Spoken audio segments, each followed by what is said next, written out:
Posible nga ba na magkaroon ng trade ang Barangay Ginebra bago sila maglaro dito sa PBA Governors Cup? At ang tinitignan dito ay baka ang kunin nitong Barangay Ginebra ay itong si David Defonso na hanggang sa ngayon ay hindi pa nagkakasundo dito sa kanyang team na nag-draft sa kanya, ang Northport Batangbyer. Posible kaya na itong si Ildefonso dahil parang hindi kayang ibigay ng Northport yung gusto niyang salary, in the end ay mapunta dito sa Barangay Ginebra. Baka ang Ginebra nangangailangan ng isang small forward na pwede rin shooting guard katulad ni Ildefonso at siya ang magagamit. Pwedeng ibalik dito sa Northport Batangbyer si Bon Pesumal at isama na si Jason David. Although actually pwede straight up Pesumal for Ildefonso naman ang magiging trade. Hindi pa natin natitiyak ito pero hindi na ako magugulat kung ganito mangyayari dahil parang hindi pa rin talaga nagkakasundo itong si Ildefonso at ang kanyang team na Northport Batangbyer. Kung sakali, tandaan ninyo, itong si Jeron Teng, parang ganyan na nangyari noon. Nung naging unrestricted free agent mula sa Converge, ang kausap niya ay ang Northport pero in the end napunta dito sa San Miguel. So abangan na lang natin kung ano magiging sitwasyon dito. Pero posible na itong si David Defonso in the end sa Barangay Ginebra mapunta. Magkakaroon ng additional guard ng Ginebra na magiging okay naman para doon sa kanilang lineup lalo na at alam natin hindi 100% itong si Scottie Thompson at itong si Aljon Mariano. So, kinakailangan ngayon ng Ginebra ng mga additional players na magagamit, lalo na at hindi pa sila 100% pagdating sa injuries. Alam natin si Malonzo hindi maglalaro ngayong konferensya. At nakita natin kung anong nagawa ni Coach Tim Cone para dito kay Ralph Koo. So, walang duda na itong si Ildefonso, mailalabas din ni Coach Tim Cone yung husay nito kapag siya ay naglaro para dito sa Barangay Ginebra. Ang kinakailangan na lamang siguro ay kung magkakaayos sila dito sa kontrata na hinihingi nitong si David Defonso at mapupunta na yan sa Ginebra. Ang San Miguel Beer ngayon ay nagpe-prepare na para dito sa kanilang first game at ang balita natin, mukhang titignan ng management kung ano magiging performance talaga nila at dito nila i-assess kung ano ang mga changes na kinakailangan. Sa ngayon ang mga players na posibleng bitawan ng San Miguel, of course alam na natin itong si Vic Manuel pati na itong si Simon Enciso at si Jeron Teng. Pero posible rin na yung kanilang rookie na si Evan Nava nakapipirma lamang na kontrata ay baka ma-trade. Ang posibleng mangyari dyan ay parang sign and trade ang mangyayari dito kay Evan Nava. Pagkapirma sa San Miguel, baka dali niyan dito sa Northport Batangbyer dahil ang Northport ay nangangailangan ngayon ng mga point guards dahil dito sa injuries na nangyari kay Gio Halalon, Paul Samar at kay Fran Yu. So, ang San Miguel naman merong surplus ng mga guards. Sobrang dami, hindi nila magamit lahat. So, baka mangyari yan ay madala dito sa Northport Batangbyer. Ito ang titignan natin ngayon kung iyan ay matutuloy. Kung sakasakali na magkaroon nga ng ganyang sitwasyon, malamang ang hilingin ng San Miguel mula sa Northport na kapalit ay isang big man. Pero bukod dito sa Northport, pwede rin ang San Miguel ay kumuha dito sa Terra Firma Jeep. Depende yan sa magiging takbo ng kanilang usapan.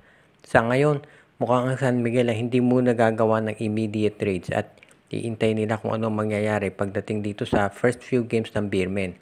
Kapag ang San Miguel ay natalo kaagad ng 2 o 3 sunod, asahan natin na magkakaroon ng mga movement dyan. Unang-una, malamang palitan yung import kahit gaano pa yung kahusay. Pangalawa, titignan nila kung makakagawa na sila ng trade.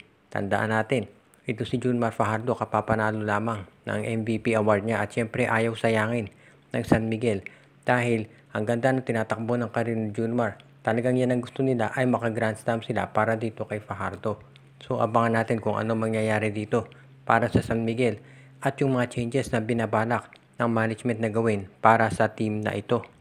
Nagumpisa na ang PBA kagabi at gaya ng inaasahan si Junmar Fajardo ang nanalo doon sa MVP, si Stephen Holt naman doon sa Rookie of the Year. Pagdating naman doon sa actual game ng Meralco at Magnolia, nanaig ang Meralco, kinapos ang Magnolia doon sa bandang huli. At sinubukan kasi ni Glenn Robinson III na ipanalo yung game sa pamamagitan ng 4-point shot. Lamang ng 3 puntos ng Meralco pero tinuiran ni Robinson doon sa 4-point area pero hindi ito pumasok kaya nanalo itong Meralco Bolts. Si Chris Banquero ang pinakaunang PBA player na naka-score ng 4-point shot pero naka-score din itong si Jed Mendoza kaya tignan natin kung magagamit talaga ito. In fairness sa tingin ko yung 4-point shot nagamit naman ng maayos doon sa game. Parang pang emergency shot lang talaga nila tinitira at nakita natin na mukhang magiging maganda naman so far. At least dito sa first game, yung naging epekto ng 4-point shot. Parang hindi naman talagang sinubukan lahat ng mga players, talagang nakaset yung mga plays para doon. Kaya sa tingin ko okay naman at hindi ito magiging masyadong distraction doon sa game. Well, at least so far, tignan natin doon sa mga susunod na laro. Sa ngayon, doon sa actual game naman, okay ang pinakita nito si Glenn Robinson and of course, si Allen Durham. Of course, alam natin kung anong capability niya so hindi na nakagugulat. Ito si Glenn Robinson, okay naman ang nilaro. Pati na ang Magnolia, in fairness, okay din yung game nila. Pero nakita natin iba talaga ang kumpiyansa ngayon ng Meralco. Especially since kagagaling lang sila sa kampyonato. Sinabi ni Coach Luigi Trillo na medyo rusty pa sila. Pero nakita natin yung composure ng Meralco hindi nawala doon sa game.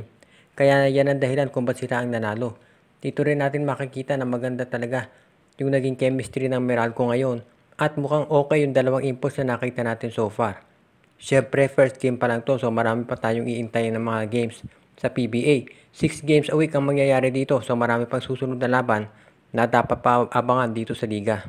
Ang NLEX Road Warriors ngayon ay isa doon sa mga teams na nagpaplano ng pag-upgrade ng kanilang lineup. Nakita na nila yung ginawa nitong Meralco Bolts ng opening night at itong NLEX kahit na naka-declare ng official lineup nila ay hindi sinasara yung pintuan dito sa posibilidad na kumuha pa ng mga additional players para mapunuan yung mga pagkukulang nila. Totoo, nasa kanila na itong si Jonel Policarpio at si Brandon Ramirez. Pero kumukuha pa itong si Coach Jong Wichiko ng mga big man na pwede nilang maidagdag dito sa kanilang roster. Sa ngayon kasi kung titignan natin yung tatlong MVP teams, mukhang itong index na lang talaga ang kinakailangan ng additional talaga ng mga players. Mukhang okay naman daw yung nakuha nilang import pero ang gusto na talaga nilang tignan dito ay pagdating ng Philippine Cup. Dahil syempre pag Philippine Cup wala sila dong mga maaasahang import at kinakailangan talaga nila yung sentro na makapagbibigay ng ceiling dito sa team na yan. Plus isa pang scorer na makatutulong dito kay Robert Bolick. Pagdating dito sa scoring kay Bolick, mas madali silang humanap dyan dahil maraming mga guards na available. Pero yung big man talaga ang magiging problema dyan. Posible na subukan nilang kunin itong si Raymond Almasan mula dito sa Meralco dahil nandun na si Brandon Bates. Pero syempre baka magdalawang isip ang Meralco na pakawalan si Almasan dahil napaka-importante ng big man ngayon para dito sa PBA.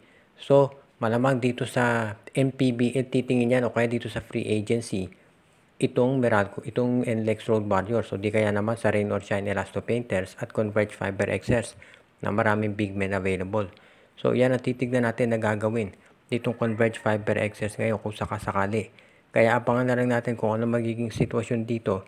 Pero mukhang itong Converge Fiber XS o itong NLEX Road Warriors rather ay talagang desidido na gumawa ng paraan para sila ay makasama na dito sa MVP teams na nagkakampyon dito sa PBA. Kaya abangan natin yung mga magiging changes dito sa lineup.